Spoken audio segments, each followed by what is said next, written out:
নমস্কার বন্ধুরা, আজকের গল্প দৃঘাংচু। এক ছিল রাজা। রাজা একদিন সভায় বসেছেন। চারিদিকে তার পাত্র মিত্র, আমির ওমরা, সিপাহী শাস্ত্রী গিজগিজ করছে। এমন সময় কোথা থেকে একটা দ্বারকাক উড়ে এসে সিংহাসনের ডান দিকে উঁচু থামের ওপর বসে ঘাড় নিচু করে চারিদিকে তাকিয়ে অত্যন্ত গম্ভীর গলায় বলল, কথা নেই বার্তা নেই, হঠাৎ এরকম গম্ভীর শব্দ। সভাসুদ্ধ সকলের চোখ একসঙ্গে গোল হয়ে উঠল।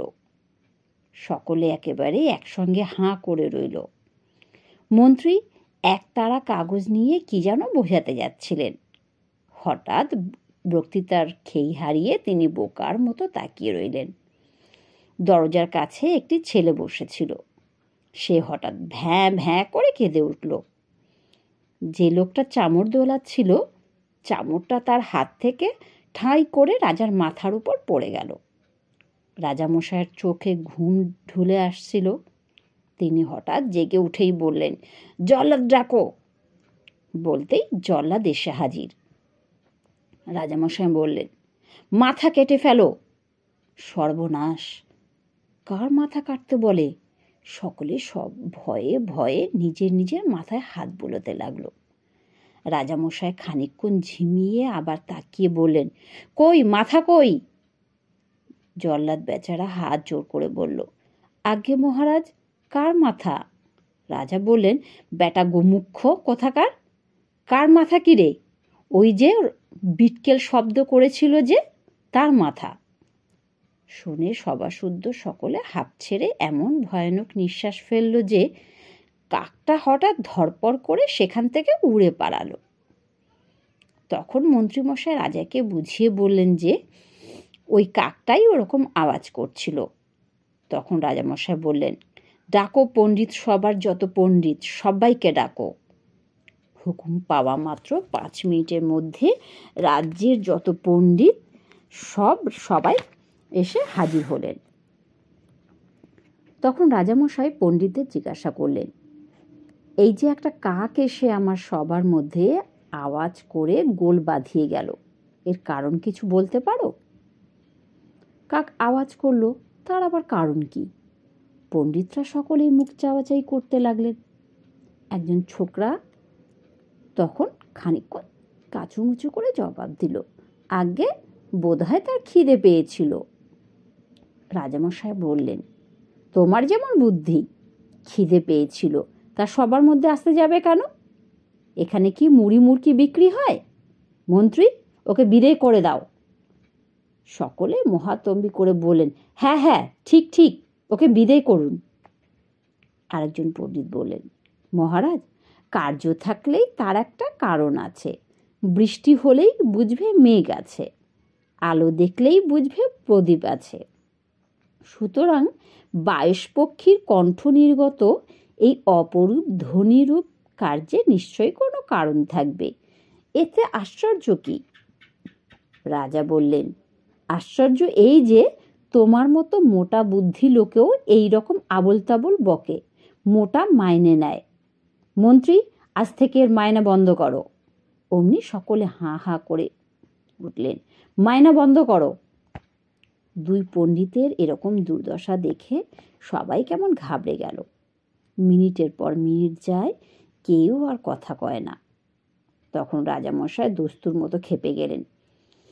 তিনি হুকুম দিলেন, এর জবাব না পাওয়া পর্যন্ত কেউ যেন সভা ছেড়ে না ওঠে। রাজার হুকুম। সকলেই আড়ষ্ট হয়ে বসে রইল। ভাবতে ভাবতে কেউ কেউ ঘেমে ঝোল হয়ে উঠল। চুলকিয়ে কারো কারো মাথার প্রকাণ্ড টাক পড়ে গেল। বসে বসে সকলের খিদে বাড়তে লাগলো।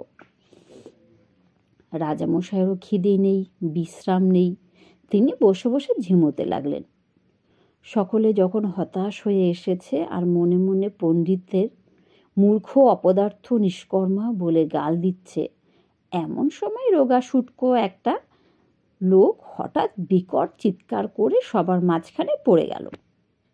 রাজা মন্ত্রী পাত্র মিত্র উজি নাজি সবাই ব্যস্ত হয়ে বললেন, কি হলো কি হলো? তখন অনেক জলের ছিটে, পাখার বাতাস আর বলা কওয়ার পর লোকটা কাঁপতে কাঁপতে উঠে বলল, মহারাজ, সেটা কি দ্বারকাক ছিল? সকলেই বলল, হ্যাঁ হ্যাঁ হ্যাঁ, কেন বলো দেখি। লোকটা আবার বলল, মহারাজ, সে কি ওই মাথার ওপর দক্ষিণ দিকে মুখ করে বসেছিল, আর মাথা নিচু করেছিল, আর চোখ পাকিয়েছিল, আর ক করে শব্দ করছিল? সকলেই ভয়ানক ব্যস্ত হয়ে বলল, হ্যাঁ হ্যাঁ, ঠিক এরকমই করছিল। তাই শুনে লোকটা আবার ভেউ ভেউ করে কাঁদতে লাগলো আর বলতে লাগলো, হায় হায়, সেই সময় আমার কেউ খবর দিল না কেন? রাজা বললেন, তাই তো, একে তোমরা খবর দাওনি কেন? লোকটাকে কেউ চেনে না, তবু সে কথা বলতে কারোরই সাহস হলো না। সবাই বলল, হ্যাঁ, ওকে একটা খবর দেওয়া উচিত ছিল। যদিও কেন তাকে খবর দেবে আর কি খবর দেবে, এ কথা কেউ বুঝতে পারল না। লোকটা খুব খানিকটা কেঁদে তারপরে মুখ বিকৃত করে বলল, দৃঘাঞ্চু। সে আবার কি? সবাই ভাবল লোকটা খেপে গেছে। মন্ত্রী বললেন, দীঘাঞ্চু কি হে? লোকটা বলল, দীঘাঞ্চু নয়, দৃঘাঞ্চু। কেউ কিছু বুঝতে পারল না, তবু সবাই মাথা নেড়ে বলল, ও। তখন রাজামশাই জিজ্ঞাসা করলেন, সে কি রকম হে? লোকটা বলল, আগে আমি মূর্খ মানুষ, আমি কি অত খবর রাখি? ছেলেবেলা থেকে দৃঘাঞ্চু শুনে আসছি, তাই জানি দৃঘাঞ্চু যখন রাজার সামনে আসে তখন তাকে দেখতে দেখায় দ্বারকাকের মতো। সে তখন সবাই ঢোকে, তখন রাজসিংহাসনের ডান দিকে থামের ওপরে বসে মাথা নিচু করে দক্ষিণ দিকে মুখ করে চোখ পাকিয়ে ক বলে শব্দ করে। আমি তো আর কিছু জানি না, তবে পণ্ডিতেরা যদি জানেন। পণ্ডিতেরা তাড়াতাড়ি ব্যস্ত হয়ে বলেন, না না, ওর সম্বন্ধে আর কিছু জানা যায়নি। রাজা বললেন, তোমায় খবর দেয়নি বলে কাঁদছিলে? তুমি থাকলে করতে কি? লোকটা বলল, মহারাজ, সে কথা বললে লোকে যদি বিশ্বাস না করে, তাই বলতে সাহস হয় না। রাজা বললেন, যে বিশ্বাস করবে না তার মাথা কাটা যাবে, তুমি নির্ভয়ে বলে ফেলো। সভাসুদ্ধ লোক তাতে হাঁ হাঁ করে সায় দিয়ে উঠল। লোকটা তখন বলল, মহারাজ, আমি একটা মন্ত্র জানি। আমি যুগ জন্ম ধরে বসে আছি, দৃঘাঞ্চুর দেখা পেলে সেই মন্ত্র যদি তাকে বলতে পারতাম, তাহলে কি যে আশ্চর্য একটা কাণ্ড হতো তা কেউ জানে না, কারণ তার কথা কোনো বইয়ে লেখেনি। হায় রে হায়, এমন সুযোগ কি আর পাবো? রাজা বললেন, মন্ত্রটা আমায় বলো তো। লোকটা বলল, সর্বনাশ, সে মন্ত্র দৃঘাঞ্চুর সামনে ছাড়া কারোর সামনে উচ্চারণ করতে নেই। আমি একটা কাগজে লিখে দিচ্ছি, আপনি 2 দিন উপোস করে 3 দিনের দিন সকালে উঠে সেটা পড়ে দেখবেন।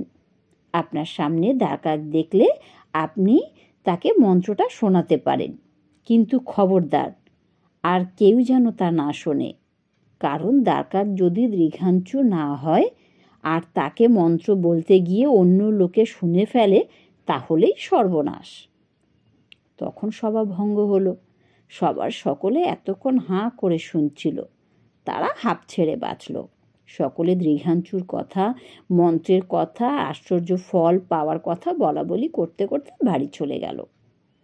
তারপর রাজামশাই 2 দিন উপোস করে 3 দিনের দিন সকালবেলা সেই লোকটার কাগজখানা খুলে পড়লেন। তাতে লেখা আছে, হলদে সবুজ ওরাং ওটাং, ইট পাটকেল চিট পটাং, মুশকিল আসান উড়ে মালি, ধর্মতলা কর্মখালি। রাজামশাই গম্ভীরভাবে এটা মুখস্থ করে নিলেন। তারপর তিনি দ্বারকাক দেখলেই লোকজন সব তাড়িয়ে তাকে মন্ত্র শোনাতেন। তার চেয়ে দেখতেন কোনো রকমের আশ্চর্য কিছু হয় কি না। কিন্তু আজ পর্যন্ত তিনি দৃঘাঞ্চুর কোনো সন্ধান পাননি। নমস্কার।